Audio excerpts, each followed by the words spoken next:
Hello and welcome to the Global Hues. This is Himanshu Tyagi.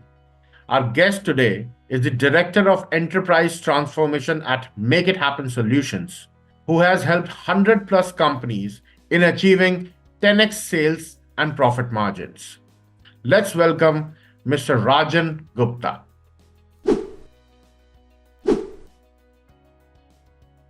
Let's start with your journey that led to your current role as the Director of Enterprise Transformation at Make It Happen Solutions. Let me give you some background about my experience. So I started my career way back in 1990, and till date, I've got around 25 years of industry, 35 years of industry experience. Wonderful. Now, I was in corporate life for the first 18 years, and even we at that time, and I'm fortunate enough to work with very prestigious companies like Citibank, Stanchart, Maxwell Life, Agilent Technologies, and having regional and global roles. One of the things which always came out quite clear, even at that point, was that there is some people in the organization. There are always those 10 to 15 to 20% people in those organizations. You put them wherever, and it's not only about those organizations, anywhere, as you would have seen. There are always those people who are able to make things happen. You put them into any kind of situation, any kind of objective, and they will figure their way out. So yes, there are leadership competencies, there are leadership frameworks, there are principles, professional principles in how to develop great leaders. But there is some part which is there in every individual, which makes him achieve things, come what may. So that's the kind of competencies which I always felt is critical to any organization. And at that point of time, I also read a book from Mr. Ramcharan, who is a globally renowned coach. And the name of the book was Execution, Discipline of Making Things Happen. So I started with that mission way back in 2008, where the objective was, and it was quite a, you can say, aspirational objective to establish, make it happen, how to get the things done as a discipline in its own right. So what does that mean? That means that in the universities, academia, in the training domain, leadership development, there has to be a separate discipline of making it happen. It means that people in any walk of life, when they are developing themselves, they are being taught the art of how to get the things done in a highly ambiguous, uncertain, insecure, and dynamic world. So that's the objective. So what we do in the beginning, when we started our enterprise in 2008, we developed a lot of models, a lot of frameworks in which we evolved. Just to give an example, execution capacity index. So the idea is that if an organization has come out with a strategy, how good they are, how capable they are to execute that strategy. So is there a standard framework we can adopt in terms of measuring the organization's execution capacity or an individual's execution capacity? So that was one model we evolved. And in our many of our clients, what we do is that on the regular basis, we measure their execution capacity. So that today you could be having one strategy, tomorrow you could be having another strategy. But at the end of the day, your execution capacity, right, that determines how good you are to get that strategy working. So there is a very systematic framework which we develop. This is one example. There is another example called execution maturity model. Just like in the case of quality, you have got 1S to 5S, you have got, sigmas to 6 sigmas. Similarly, we have got something called a execution capacity, make it happen maturity model. That an organization, how it becomes and achieve the, you can say, the ultimate level of getting things done. So you would see around you that there are many organizations which are able to get the things done. And that's how they are the market leaders. So what differentiates them? So these are various kind of models which we developed. At the end of the day, we reached out to academia, we reached out to various other areas so that, they are able to adopt this as a discipline in its own right. Just like you have got sales, operations, logistics, etc. as disciplines. Similarly, we wanted to make it happen as a discipline. Now, that was one part of the story. And till today, what we do is that with many of our clients and even the startups, We Mm-hmm. apply these models so that people can assess their make it happen capacity. That is one part of the story. The second part of the story, which is actually, I have to say, it's our bread and butter to a certain extent. You Mm. can evolve all kind of models, Right. Himanshu, but at the end of the day, they have to work. So when we Correct. started going to our clients and started pitching these kind of frameworks and models, they said that prove to us that they will work. So there it started another journey where what we do is that, let's say there is a company, and Mm. company is a 500 crore company, and the Right. company wants to take their revenue to 2,000 crores over next three Mm. years. Let us say they are planning to come with an IPO, or they're planning to go for a massive, you can say, valuation enhancement, or Okay. they simply want to grow their business in a very, very, you can say, exponential way, Mm. right? Mm-hmm. So in that kind of situation, what a company will do? What company will do is they will set up a kind of or 3x to 5x project office where they will get the best and the brightest people. They will Mm-hmm. pull up the people from various functions. They will get external consultants. They will get all what is required. And they will run it as a project that, okay, I have to triple my revenue. I have to 5x my profitability. I have to 10x my distribution network. I have to 5x my product portfolio, etc., etc. You could be having multiple goals. Now, to do that, you can't just do it in a single function, right? Mm-hmm. So what you have to do is you have to transform your HR, you have to transform your technology, you have to transform your sales, you have to transform your logistics, products, service, entire bunch, right? Everything. So what these, yeah, exactly. So what these project offices do, that they get these missionaries, right? These warriors who work together as a single organism and Mm. drive the entire organization towards that goal. Now, Mm. what we do in many cases is clients have two options. One is that they set up this project office with the latest tools, techniques, domain expertise internally, Mm-hmm. or they outsource this project office to a To company you. like us.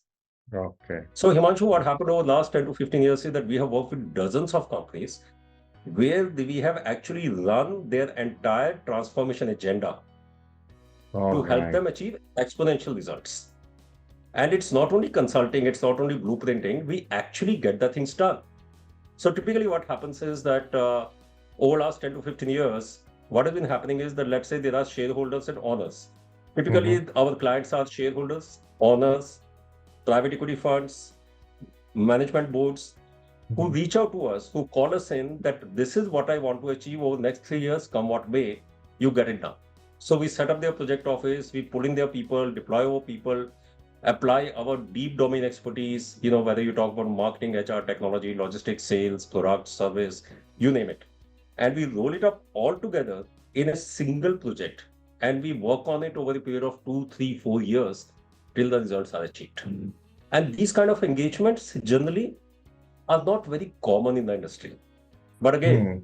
as I say, our name is execution, make it happen. So we had to convince our clients that our execution models actually work. Mm-hmm. So this is how we have been doing, and so far the things are going pretty good. So I give you a pretty long answer to your short question, but here we are. But it's a wonderful answer. It gives us a lot of information about the journey and what the company is exactly doing. And it also gives a lot of justification to the name Make It Happen Solutions. I would say with due humility, Himanshu, with due humility, I don't want to sound it cliche, but we don't call ourselves as consultants. We call ourselves as resultants. Oh, wow. Makes sense. Makes sense, Rajanji. All right. So my next question is that your portfolio, and you also just mentioned it, talks about mentoring startups as well. So when you mentor the companies, what specific approach do you take to guide them in the early development stage? Because on one side, we are talking about well-established companies which are moving from 500 CR to a lot bigger, 3x, 5x, 10x. On the other hand, we are talking about companies who have just popped up, who've just started, who have just initiated with a vision, with a mission, with an idea that they're putting on board, and so the idea and the strategy would be completely different, right? Right. Well, So when Himanshu, you, the thing is, you Mhm. have touched upon a very important point. I will actually give the answer in two sections.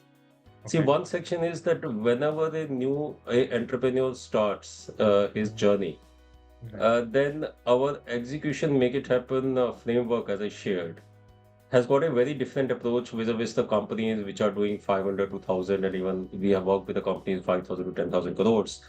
Now the thing is that at that stage of entrepreneurship, I essentially focus on three pillars, what I call of success, and they are very very simple, to explain.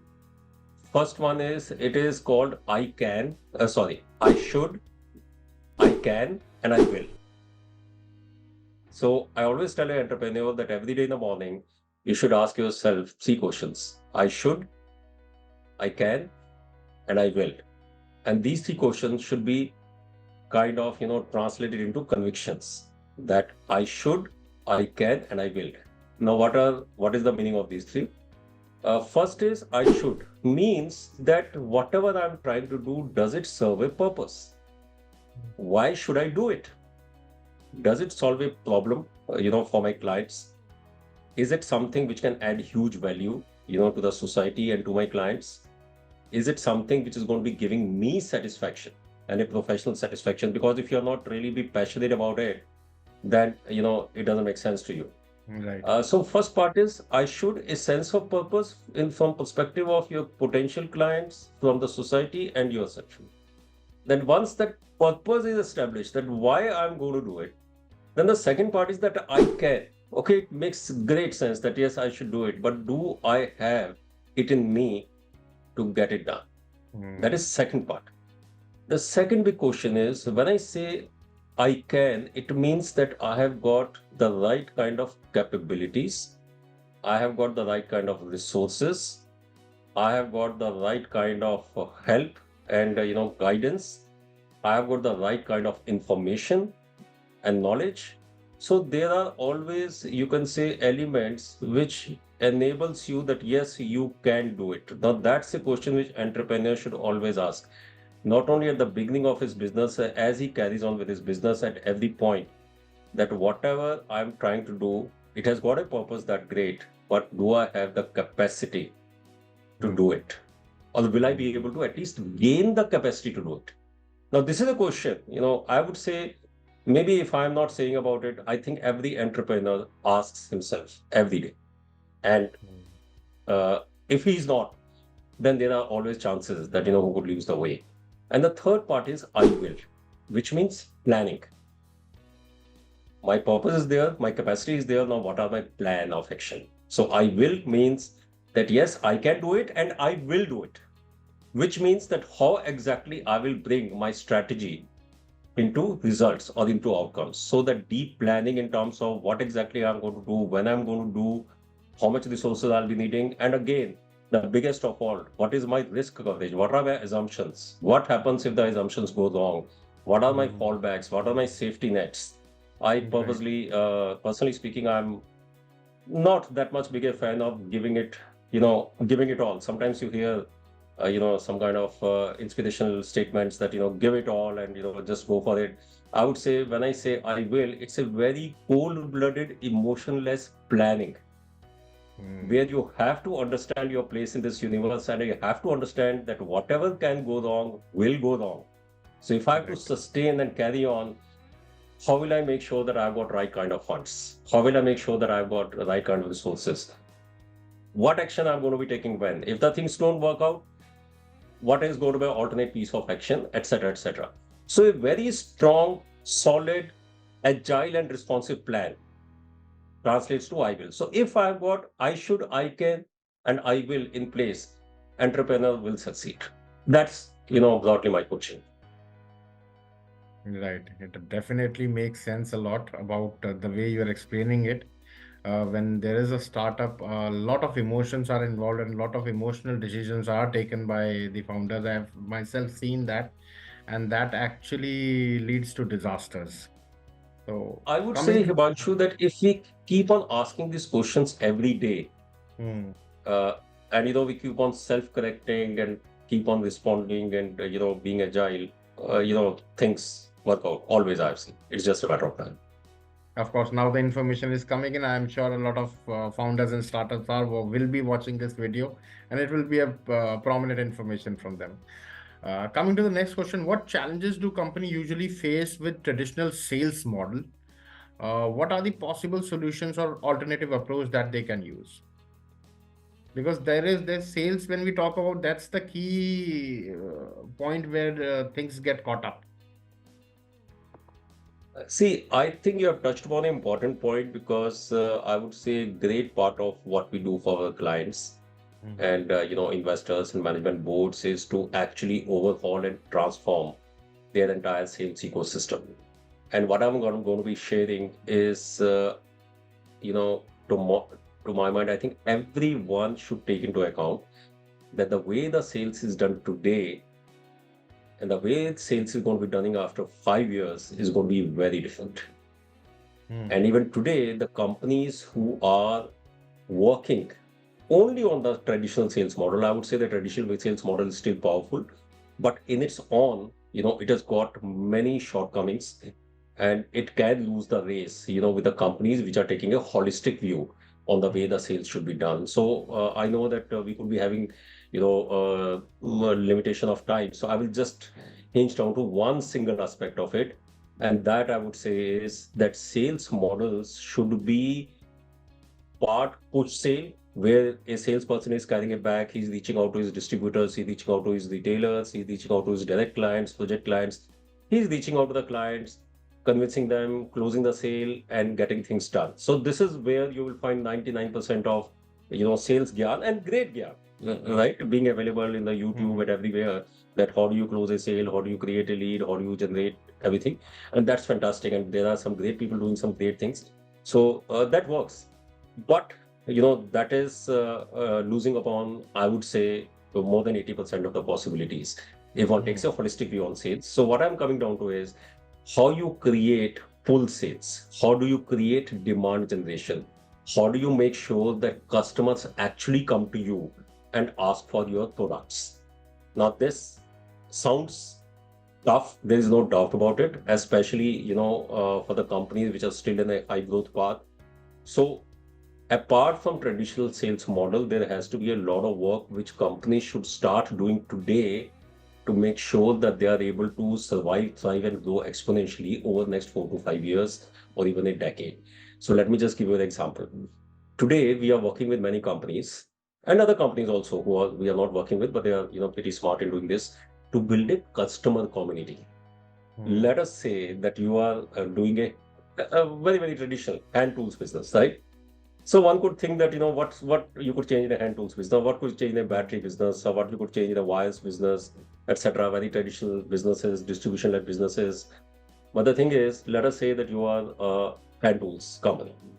Now, what you should do, start doing today, and I'm not kind of summarizing, but a strong suggestion. You should start doing today and start investing into building a community of mechanics. Hmm. So, for example, can you do something that you can have a community of mechanics? You could be having a kind of a school of mechanics, or you could be having an app which provides a lot of skill-based learning and a lot of opportunities for the mechanics to build their businesses. And you hold events, you engage with them at a family level. You could be having a website where you could be having Find My Mechanic, where mechanics, anybody in the world could just find a mechanic, next to him, etc., etc. So what you're doing is you are actually creating ecosystem, a community of mechanics. So a mechanic, should only be not only be seeing you as somebody who is selling him hand tools. A mechanic should see that you are making a difference to his life, Hmm. whether Hmm. in terms of learning, whether in terms of creating business opportunities for him, whether in terms of helping him to kind of make enrich the life of his family, etc., etc.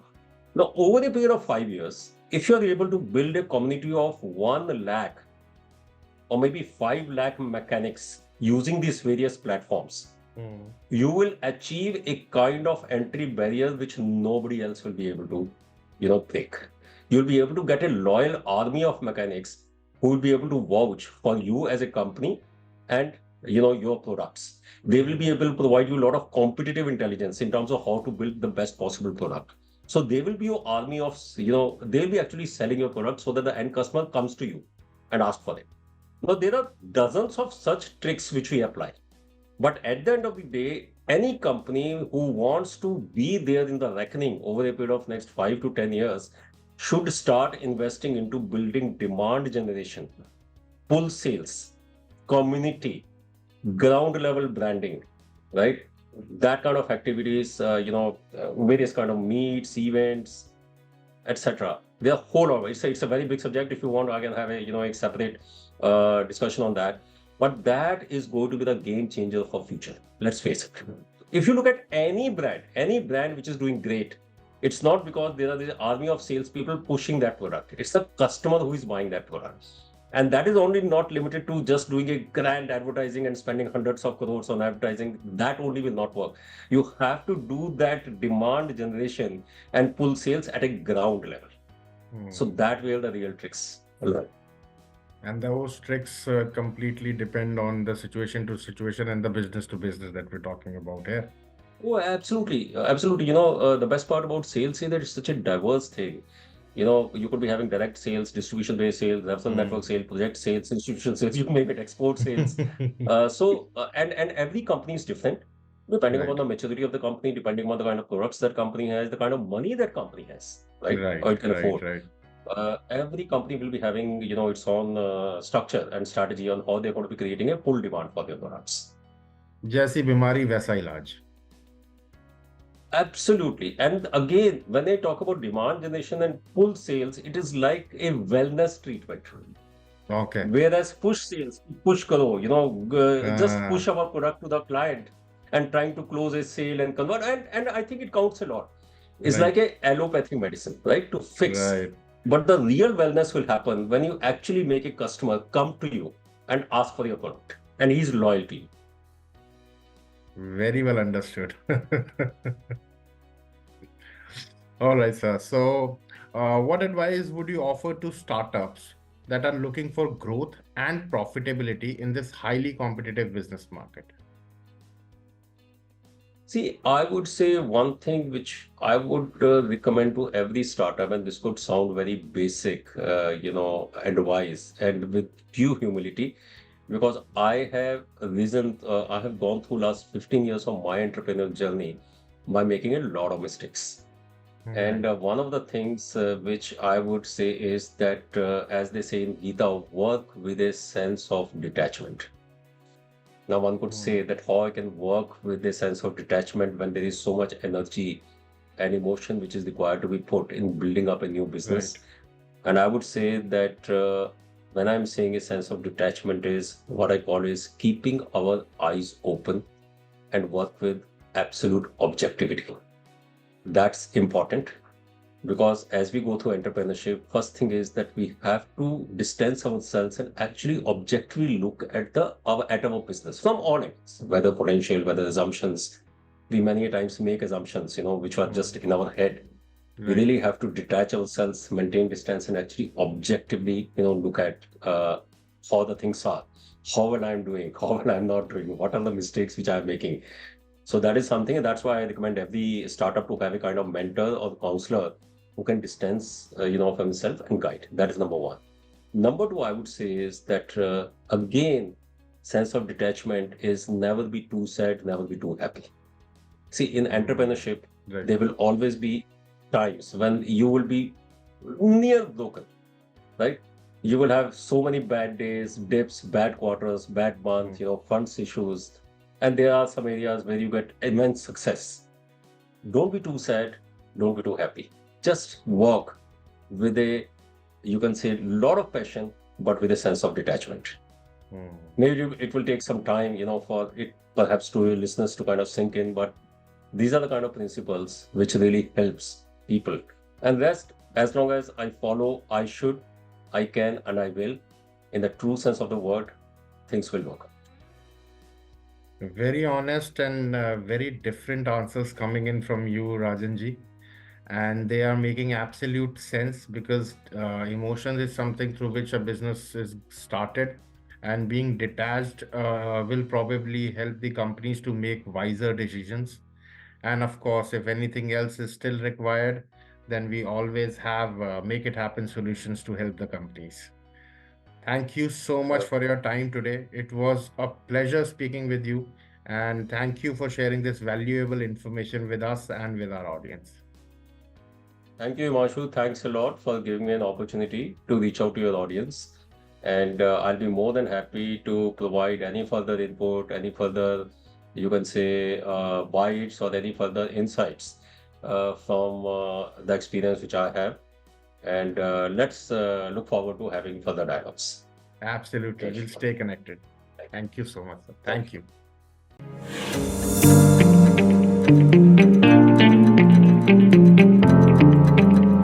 you.